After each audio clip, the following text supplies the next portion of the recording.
വിനീത, തീർച്ചയായിട്ടും ആശങ്കപ്പെടുത്തുന്ന ഒരു സ്ഥിതി തന്നെയാണ് കണ്ണൂരിൻ്റെ പല മേഖലയിലും ഇപ്പോഴും ഉള്ളത്. കാരണം മഴ ഇപ്പോഴും ശമിച്ചിട്ടില്ല, ശക്തമായി തന്നെ പെയ്യുന്നു എന്നതാണ്. ഞാനിപ്പോൾ നിൽക്കുന്നത് കാർത്തികപുരത്താണ്. കാർത്തികപുരം നഗരത്തോട് ചേർന്നുള്ള കാർത്തികപുര പാലത്തിന് മുകളിലാണ് ഞാൻ നിൽക്കുന്നത്. ഇവിടെയുള്ള ദൃശ്യങ്ങൾ വലിയ രീതിയിൽ ആശങ്കപ്പെടുത്തുന്നുണ്ട്. കാരണം കർണാടക വനത്തിലും ഉദയഗിരി തുടങ്ങിയിട്ടുള്ള മേഖലകളിലുമെല്ലാം ഇത്തരത്തിൽ ഉരുൾപൊട്ടി ഉണ്ടായിട്ടുള്ള ഒരു സാഹചര്യത്തിൻ്റെ ഭാഗമായിട്ടാണ് ഈ കുത്തൊഴുക്ക് നമുക്ക് ഇവിടെ കാണാൻ വേണ്ടി കഴിയും. നമുക്ക് ഇപ്പോൾ ദൃശ്യങ്ങൾ തന്നെ കാണാൻ വേണ്ടി കഴിയും. കലങ്ങി മറിഞ്ഞൊഴുകുന്ന പുഴയാണ് ഇവിടെ കാണാൻ വേണ്ടി കഴിയുന്നത്. അതിശക്തമായിട്ടുള്ള കുത്തൊഴുക്കാണ് ഇവിടെ ഇപ്പോൾ നിലനിൽക്കുന്നത്. അതുകൊണ്ട് തന്നെ അതീവ ജാഗ്രതയും ആശങ്കയും ഒക്കെ ജനങ്ങൾക്കുണ്ട് എന്നുള്ളതാണ് ഏറ്റവും പ്രധാനമായിട്ടുള്ള കാര്യം. ഈ പറയുന്ന പ്രദേശത്തിന് പുറമെ മറ്റ് പലയിടങ്ങളിലും കണ്ണൂർ ജില്ലയിൽ സമാനമായ രീതിയിൽ തന്നെയുള്ള സ്ഥിതി ഉണ്ട് എന്നുള്ളതും ഏറ്റവും പ്രധാനപ്പെട്ട കാര്യമാണ്. അതായത് കണ്ണൂർ ജില്ലയുടെ പല മേഖലകളിലും സമാനമായ രീതിയിലുള്ള സ്ഥിതിയുണ്ട്. അതിപ്പോൾ മലയോര മേഖലകളിലാണ് ഏറ്റവും കൂടുതൽ ആശങ്കപ്പെടുന്നത്. അതായത് ഇപ്പോൾ ഉളിക്കൽ പഞ്ചായത്തിൽ തന്നെ പലയിടങ്ങളിൽ ഏകദേശം 4ലധികം ചെറുപാലങ്ങൾ വെള്ളത്തിനടിയിലാവുന്ന സ്ഥിതിയുണ്ട്.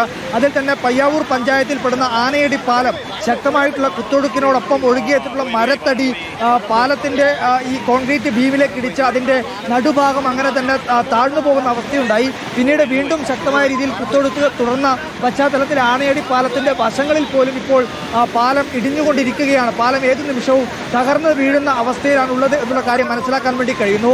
കൊട്ടിയൂർ പഞ്ചായത്തിൻ്റെ പല മേഖലകളിലും അതിപ്പോൾ ബാവലിപ്പുഴയുടെ ഒഴുകുന്ന പ്രദേശങ്ങളെല്ലാം തന്നെ സമാനമായ സ്ഥിതിയാണ്. ജനവാസ മേഖലയിൽ ആറളം ഫാം ഉൾപ്പെടുന്ന 11, 13 ബ്ലോക്കുകളിൽ ഉൾപ്പെടെ സമാനമായ രീതിയിലുള്ള സ്ഥിതിയാണ് ഉണ്ടായിരുന്നത്. പാൽച്ചുരം പാത ഇപ്പോൾ പൂർണ്ണമായും ഗതാഗതം നിരോധിച്ചിട്ടുണ്ട്. കാരണം അവിടെ മണ്ണിടിച്ചൽ രൂക്ഷമാണ്.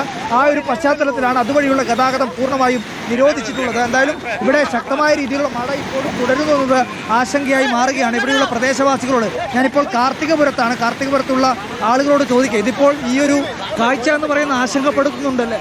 ആശങ്കപ്പെടുത്തുന്ന വെച്ചാൽ ഉണ്ട്. മലകളിൽ മഴ പെയ്തു കഴിഞ്ഞാൽ ഇവിടെ നാശം ഉണ്ടാകും. അപ്പോൾ അത് അങ്ങനെ ഒരു പേടിയുണ്ട്. സത്യം പറഞ്ഞാൽ വളരെ പൊടുന്നനെ ഇങ്ങനെ മഴവെള്ളപ്പാച്ചിൽ ഒഴുകിയെത്തുന്ന വലിയ 10-20 വർഷത്തിന് ശേഷമുള്ള ഇങ്ങനെ ഒരു വെള്ളം മരമാണ്. ഇത് താഴെ ഒരു പാലം ഉണ്ടായിരുന്നു, ചപ്പാത്തെന്ന് പറയും. അത് പൊളിച്ചതിന് ശേഷം, അല്ലെങ്കിൽ ഇപ്പം കാർത്തിരം ടൗണെല്ലാം വെള്ളത്തിലായിരുന്നു.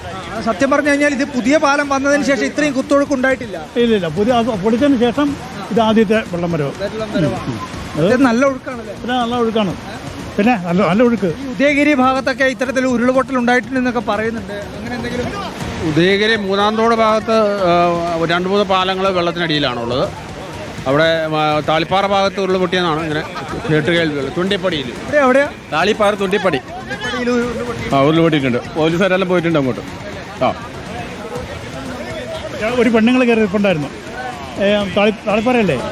അല്ല, നമ്മുടെ മുക്കട എന്ന് പറയുന്ന സ്ഥലത്ത് ഒരാൾ കുടുങ്ങിക്കിടക്കുകയായിരുന്നു. അദ്ദേഹത്തെ ഇപ്പോൾ രക്ഷപ്പെടുത്തിയിട്ടുണ്ടല്ലേ? ഫയർഫോഴ്സൊക്കെ എത്തി ആ മുക്കട ഭാഗത്ത് കുടുങ്ങിക്കിടക്കുന്ന ആളുകളെ രക്ഷപ്പെടുത്തിയിട്ടുണ്ട്. എന്തായാലും വലിയ ആശങ്ക തന്നെയാണുള്ളത്. ഈ പറയുന്ന ദൃശ്യങ്ങൾ ആരെയും ഭയപ്പെടുന്നത് തന്നെയാണ്. കാരണം ഇവിടെയുള്ള ജനങ്ങൾ ഈ അടുത്ത കാലത്തൊന്നും ഇത്രയും വലിയൊരു കുത്തൊഴുക്ക് കണ്ടിട്ടില്ല. ഇവിടെയുള്ള ഒരു പ്രദേശവാസിയായിട്ടുള്ള ചേട്ടൻ ഇപ്പോൾ പറഞ്ഞ് ശ്രദ്ധിച്ചിട്ടുണ്ടാവും, ഏകദേശം ഒരു 10-20 വർഷത്തിന് ഇടയിലൊന്നും ഇങ്ങനെ ഒരു കാഴ്ച കണ്ടിട്ടേ ഇല്ല. ഇതിന് താഴെ ഭാഗത്തുകൂടെ ഒരു ചപ്പാത്തുണ്ട്. ഈ പുതിയ പാലം നിർമ്മിക്കുന്നതിന് മുമ്പ് ഇവിടെ ഒരു ചപ്പാത്തുള്ളതാണ്. അപ്പോൾ ഇതിനു മുൻപ് ആ ചപ്പാത്ത് ഇതുപോലുള്ളൊരു മഴവെള്ളപ്പാച്ചിലാണ് തകർന്നു പോകുന്നത്. അതിന് ശേഷമാണ് ഈ പറയുന്ന ഒരു പുതിയ പാലത്തിൻ്റെ നിർമ്മാണത്തിലേക്ക് ഉൾപ്പെടെ വരുന്നത്. ഈ പുതിയ പാലം വന്നതിന് ശേഷം ഇത്രയും വലിയൊരു കുത്തൊഴുക്ക് ഈ പ്രദേശത്ത് ഉണ്ടായിട്ടില്ല എന്നുള്ളതാണ് ഇവിടെയുള്ളൊരു പ്രദേശവാസിയായ ചേട്ടൻ പറഞ്ഞിരിക്കുന്നത്. എന്തായാലും അതിശക്തമായിട്ടുള്ള കുത്തൊഴുക്ക് തന്നെയാണ് കണ്ണൂർ ജില്ലയിലെ പല ജലാശയങ്ങളിലും ഇപ്പോൾ ഉണ്ടായിക്കൊണ്ടിരിക്കുന്നത്. ഉരുൾപൊട്ടലും മണ്ണിടിച്ചിലും ഒക്കെ പല മേഖലയിലുമുണ്ട്. കർണാടക വനത്തിൽ ഉൾപ്പെടെ ഉരുൾപൊട്ടിയിട്ടുണ്ട് എന്നുള്ള സംശയമാണ് ഈ കുത്തൊഴുക്ക് തെളിയിക്കുന്നത്. വിനീത, നമ്മൾ കാണുകയാണ് കാർത്തികപുരത്ത് നിന്നാണ് അർജുൻ കല്യാട തത്സമയ ദൃശ്യങ്ങൾ നൽകിക്കൊണ്ടിരിക്കുന്നത്. കനത്ത മലവെള്ളപ്പാച്ചിൽ ഉണ്ടാകുന്നുണ്ട്. ശക്തമായ കുത്തൊഴുക്കാണ് അവിടെ പുഴയിൽ കാണാൻ സാധിക്കുന്നത്.